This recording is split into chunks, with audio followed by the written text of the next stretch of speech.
Alors que Gargano, Walter Gargano, l'Uruguayen va peut-être rentrer, peut-être à la place de Hassani Ebda. Et regardez la parade de Muslera. Ouais, elle est belle. Je veux dire, même Mascara, il trouve un angle. Et Muslera, tel un diable, jaillit avec cet arrêt miracle.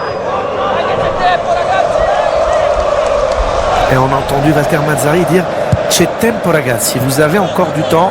Parce que non, il reste 16 minutes. Hein. Ouais, bah oui, bah, puis de toute façon, la multitude de buts marqués en peu de temps montre que pratiquement sur chaque action, il y a des possibilités de marquer un but. Mais Mascara, derrière, pratiquement juste derrière Brocchi avec cette frappe sublime et ce but qui aurait dû être accordé, c'est un scénario de folie. Ouais, ballon perdu par Lavezzi. Il y a des journées comme ça. Hein. Lavezzi, c'est pas une journée pour lui. Scully, ils n'arrivent pas à le servir dans de bonnes conditions. Maggio, attention, Scully, il est déjà averti. Bresciano, bon tacle. Ça revient dans les pieds de Hassani Ebda. Regardez M. Manti, comme il est bon. Yebda. On joue un max. Ouais, pour Lavezzi qui a un peu le temps d'attendre le ballon. Il n'y est pas, Lavezzi. Ah, il joue le ballon d'après... Non, mais il n'y avait rien. Il n'y a aucune faute de Brocchi. Aucune. C'est le joueur qui vient faire Zaraté avec Scully dans son dos. Zaraté. Et Scully veut pas plonger. Zaraté va y aller tout seul. Zaraté.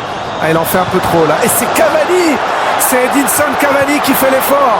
Aïe, elle est pour personne. Et sur l'état d'esprit, on ne pourra pas leur reprocher grand-chose. Hein. Aux deux d'ailleurs, aux deux clubs, aux deux équipes qui sont en train de nous offrir un spectacle de très très haut niveau entre le 3e et le 5e de la Serie A. C'est ce que j'allais vous dire. Hein. Vous êtes obligé d'avoir des temps forts et des temps faibles à partir du moment où vous avez vu, il n'y a plus beaucoup d'attaques placées. Ce sont pratiquement que des contre-attaques, des blocs défensifs qui reviennent et 2 ou 3 attaquants qui jouent tous les coups gagnants comme là. Mascara. Cavani n'est pas encore arrivé dans la surface pour réceptionner ce centre. Yebda. Aronika. Hamšík. Yebda. Qui laisse filer jusqu'à Ezequiel Lavezzi. Il y a un peu moins de mouvement. Lavezzi qui essaie de servir Cavani.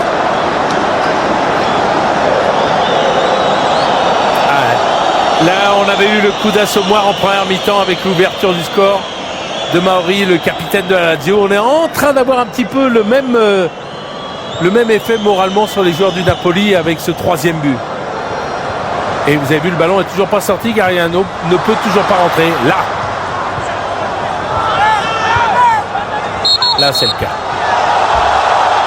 Le changement peut intervenir. Allez, la sortie. L'entrée d'abord de Walter Gargano et la sortie d'Andrea Dossena. Alors il se prive d'un latéral pour faire entrer un milieu axial aux côtés de Hassani Ebda. On va voir comment ils vont jouer les Napolitains maintenant. Et surtout voir qui prend la place de Dossena dans le couloir gauche. Ouais, probablement Mascara, hein, tout simplement. Ou Hamšík, on verra. En tout cas, bon, schéma tactique, il compte plus beaucoup alors qu'il reste 14 minutes dans le temps réglementaire. 3-2 pour la Lazio si vous venez de nous rejoindre. C'est Mauri qui avait ouvert le score pour les Romains à la 26e minute avec un superbe but. La Lazio qui menait même 2-0 à la 57e avec un but de Dias. Et puis Dossena, puis Cavani sont revenus. On fait le plus difficile, c'est ce qu'on pensait. Cavani avec l'intervention de Biava. On n'était pas loin du but contre son camp de Biava. Et il y avait une petite faute, me semble-t-il, de... Voilà, cette balle au 2e poteau, Cavani, très bel enchaînement de la poitrine, la frappe est contrée, puis c'est... Hors-jeu, et qu'est-ce que c'est bien arbitré, Bruno. Un hors-jeu à quelques centimètres de Mascara. En plus, dans l'intention, on avait vraiment l'impression que Cavani voulait centrer fort plutôt que frapper. Voilà, Walter Mazzarri.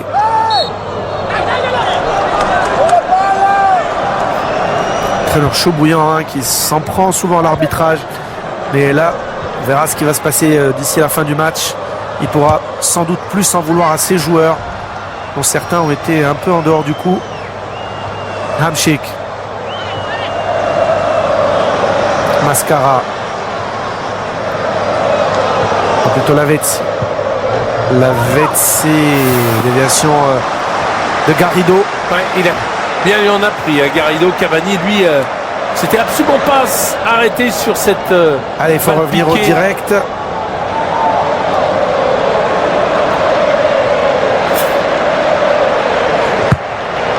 Lavezzi et Brocchi qui met ce ballon en corner. Il a une aptitude à dépasser le premier rideau sur ses coups de pied arrêtés, Lavezzi.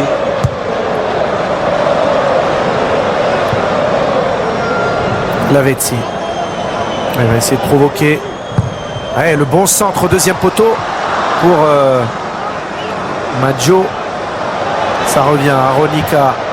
Le centre, cette fois-ci le contrôle. Cavani, penalty. Penalty. Et on vous disait qu'il va se passer encore plein de choses. Et carton rouge. Carton rouge pour Diaz. De toute façon, c'était le deuxième jaune. Ouais, mais là j'ai l'impression en plus qu'il lui a mis directement. Là c'est vraiment la double peine. Le penalty, il est normal à partir du moment où la faute est commise dans le dos de Cavani sur cette superbe remise de Cannavaro. Ah non, c'est Biava. Cavani qui va la contrôler. Biava qui fait la faute. Oh là là là là là là. Et un rouge direct. Ah ouais, elle est belle cette remise de la poitrine. Et la faute de Biava dans le dos de Cavani. Et ça, c'est un cas d'école au niveau de l'arbitrage parce que M. Banti estime que Biava a anéanti une action de but. Une action franche de but. Ouais, et donc. Alors qu'il n'avait pas encore contrôlé la balle. Et qu'il était dos au but. Et qu'il a été dos au but. Hein. Ouais. Décision discutable. Enfin, la couleur du carton, pas le penalty. Non, le penalty est indiscutable. La couleur du carton.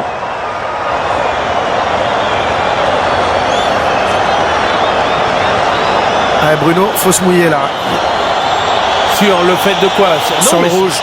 Sur le rouge, c'est uniquement cette interprétation. Hein. Le dernier défenseur, ça n'existe pas. Il a estimé que c'était une occasion franche de but qui était annulée, alors que le joueur est dos au but. J'aurais plus vu un jaune qu'un rouge. Par contre, le penalty, lui, est réel. Et la faute bien là. Edinson Cavani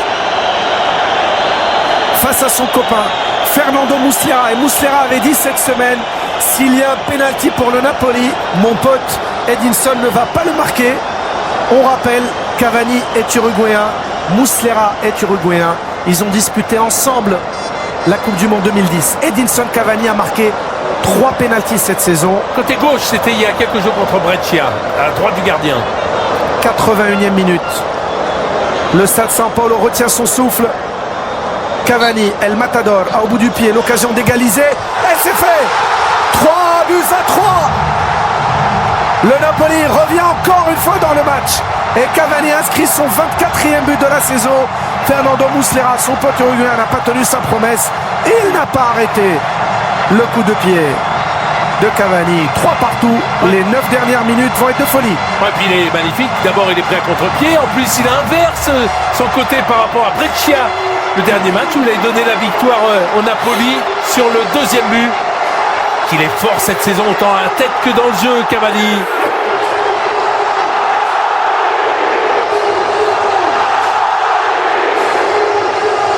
Trois buts à 3. Quel match, Bruno. Il va y avoir un changement avec... Alors, c'est pas de répit, une des figures saintes de Naples. Stendardo, qui est un défenseur central, va prendre la place de Marc Bresciano. C'est normal, pour remplacer Biava. Voilà, donc on sacrifie un milieu de terrain récupérateur et on met un défenseur axial. On le rappelle, il restera, on est pratiquement sûr qu'il y aura minimum 2 minutes de temps additionnel, au moins 10 minutes encore à jouer.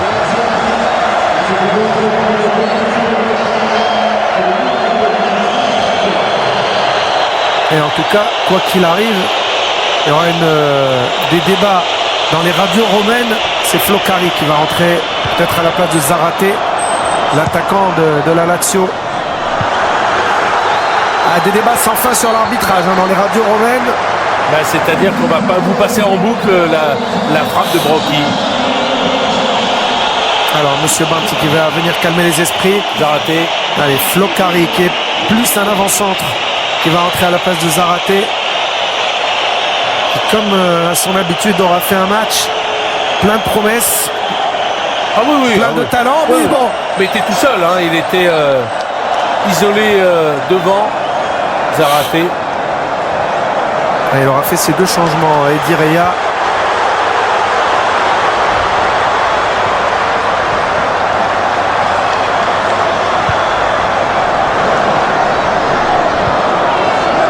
Alors, Cagliari et pas Brescia, comme je l'avais dit. Le deuxième but, celui de la victoire, c'était Cavani. Quel public en tout cas. C'est géant. Extraordinaire, extraordinaire le public napolitain. Voilà, le premier but qu'il avait marqué, c'était une tête plongeante. Et le deuxième, c'était sur pénalty contre Cagliari. Et ça donne des frissons. Et on peut penser que ça pousse les joueurs à donner le meilleur d'eux-mêmes, comme ici à San Yedda, qui vient faire un pressing à 70 mètres de son but. Attention à Cannavaro avec Mauri. Commence à y avoir de la fatigue, évidemment. Les joueurs ont tout donné dans ce match. Floccari, lui, il vient de rentrer. Il est plus frais que les autres. Brocchi. Et le retour de Gargano, l'Uruguayen. Pour Lavezzi. 3 buts partout, les 5 dernières minutes. On rappelle les buteurs. Dossena et un doublé de Cavani pour le Napoli. Mauri Diaz et un but de Aronica contre son camp pour la Lazio. La Lazio qui joue à 10 depuis l'exclusion de Biava à la 81e minute. Hamsik qui va demander le ballon, il n'est pas en position de hors-jeu. Je suis pas sûr que c'est le bon choix. Hamsik, il a fait forcer un petit peu cette passe côté gauche. Il avait pris beaucoup d'accélération, beaucoup d'avance. Regardez, il en avait pris 50 cm de trop. Et Hamsik qui vient d'être élu pour la deuxième. Il est mort. Il avait signalé à Mazzari qu'il n'en pouvait plus. Il allait jusqu'au bout de lui-même. Ouais. Et Bruno, là on fait sortir un milieu défensif. On fait entrer un avant-centre carrément. Ça veut dire que le Napoli va terminer ce match avec 3 avant-centres. Cavani, Mascara, Lucarelli, plus Lavezzi, plus Hamsik. On va surtout mais la saison se joue là. Hein. Voilà, bien sûr, et puis on va surtout dire qu'il y a 3 attaquants maintenant. Hein, un petit peu importe la position dans chaque attaque, ils sont 3. Et Muslera. Et c'est vrai qu'il a un jeu au pied impressionnant, Muslera. Allez, Cannavaro. Et le Saint-Paulo qui pousse. Aronica, la tête de Mascara. Et Diaz qui va pouvoir relancer. Ouais, très bonne relance pour Mauri face à Campagnaro. Faute de Campagnaro. Il prend le jaune avec. Il prend le jaune. Mais moi, franchement, j'ai pas l'impression qu'il le touche. Et puis l'arbitre à nouveau, hein, l'arbitre de tous ne bouge pas. Lui, il va prendre tout, la totale, le coup franc, le carton. Ouais, j'ai vraiment eu l'impression que sur le dribble extérieur. Ah bah si, il peut lui mettre. On n'a pas eu le temps de le dire, mais Hassan Yebda a fait un match, on va dire, moyen plus hein, sur le temps de deuxième période. Il a été bon.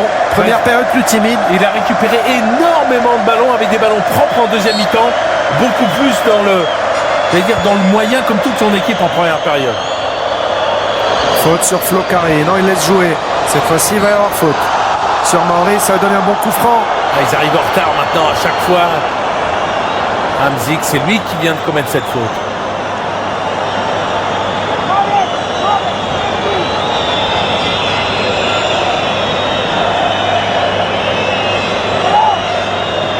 Brocchi, Garrido et son pied gauche.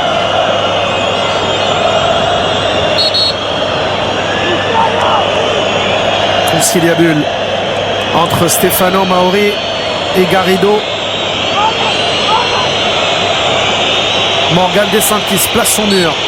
2 minutes et demie dans le temps réglementaire. Garrido dans le mur. Mauri, il tente quelque chose d'ambitieux. Et le public qui veut les 3 points de la victoire, qui veut un 4e but pour le Napoli. Mascara, Cavani, position d'hors-jeu. Cavani, elle est dedans. Le triplé, El Matador. Quel après-midi extraordinaire. Le Napoli était mené 3-2. Et c'est lui maintenant qui mène 4-3.